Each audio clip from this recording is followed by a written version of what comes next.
Hey, this is Randy at Mountain Air Farms. I sowed some grass today. I tilled all this up. I sowed grass and put lime, didn't put any fertilizer on this part. And I had some regular straw. I'm doing a little bit of science here. I'm seeing which grows better. This is a regular straw. Then I had a round bale left over from winter.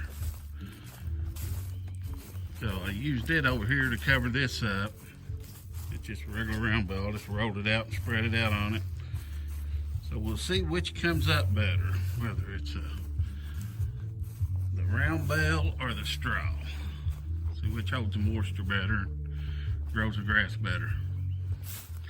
I'll check back with you here in about 2 weeks. We should start seeing something in about a couple of weeks. Should have time to germinate. Talk to you later.